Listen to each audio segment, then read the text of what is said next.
The Halal Times, the voice of Ummah. History may be in the making. Over 40 Muslim nations from Pakistan to Turkey gathered in Doha this week.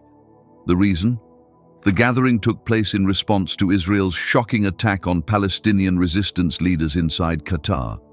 But what began as an emergency meeting may have just reignited an idea that has lingered for years: an Arab NATO. On Monday, scores of Arab and Islamic leaders rushed to Doha. Officially, their goal was to present a united front against Israel. However, the outcomes of those high-level talks could potentially signal a significant shift in Middle Eastern security. While the final statement of the summit offered only minimal action against Israel, mainly condemnations and diplomatic reviews, behind closed doors, the real talk was about something far bigger: the creation of a joint military alliance. Egypt was at the forefront of this initiative.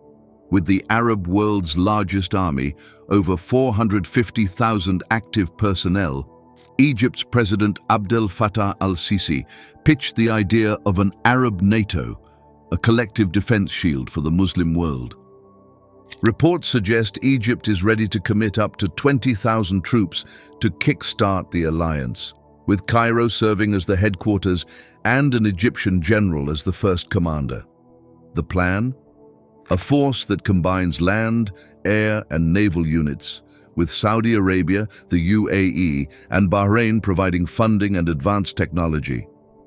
At the summit, Pakistan, the only nuclear-armed Muslim country, called for a joint task force to monitor Israeli movements across the region. Turkey's President Recep Tayyip Erdogan went further, urging an economic strangling of Israel through coordinated sanctions. Meanwhile, Iraq's Prime Minister stressed the idea of collective security, declaring that the stability of one Arab or Islamic nation must be considered the stability of all. Saudi Arabia is being considered as a primary partner for the deputy command position, which may attract financing and sophisticated capabilities from Gulf nations like Bahrain and the United Arab Emirates. This is not the first time the Arab world has floated such an idea. Back in 2015, Egypt proposed a joint Arab force during the Yemen conflict, and even earlier, after the Arab Spring, Saudi Arabia launched a 34-nation coalition against extremism. But time and again, the dream collapsed under the weight of rivalries, sovereignty concerns, and mistrust. So why is it back now? The answer lies in Israel's unprecedented airstrike on Doha, which resulted in the deaths of 5 Palestinian resistance members and a Qatari officer.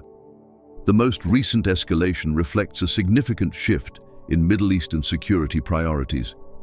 Muslim leaders are increasingly presenting Israel as the region's destabilizing power in the wake of Israel's recent attack on Doha, ongoing strikes in Gaza, the every now and then strikes on Syria, Lebanon, and Yemen, and a 12-day string of Israeli attacks on Iranian sites earlier this year. Leaders from Iran and the Arab world warn that inaction could expose Middle Eastern states to further Israeli attacks. It is currently believed that the emergency OIC summit will be crucial in determining if Muslim countries can turn demands for unity into a tangible framework for collective security. With Washington showing little appetite for deeper involvement, many leaders now believe the Muslim world must rely on itself for defense. But experts are skeptical. Critics argue this is more symbolism than substance. Hussein Abu Bakr Mansour, an Egyptian-American author, mocked the idea, saying, "The fact that Egypt calls it Arab NATO and Iran wants a Muslim NATO tells you everything. It's a pyramid scheme of influence." Economist Steve Hanke was even more blunt, calling the Doha summit all bark, no bite. So far, the summit has produced no binding commitments, only condemnations, vague pledges, and fiery speeches. Still, if the idea does gain traction, it could reshape Middle Eastern geopolitics. A true Arab NATO would mean less reliance on the United States, which has been recalibrating its role in the region under Donald Trump and beyond. It could also create an independent defensive umbrella against Israel, the US, or any external threats to Arab and Islamic nations. The Doha summit may not have produced an army overnight, but by reviving the long-forgotten dream of an Arab NATO, it has planted a seed.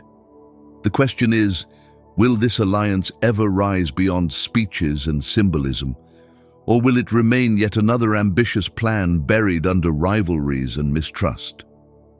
One thing is clear, the Middle East is entering a new era and the world is watching closely. What do you think? Is an Arab NATO realistic or just political theater? Let us know in the comments.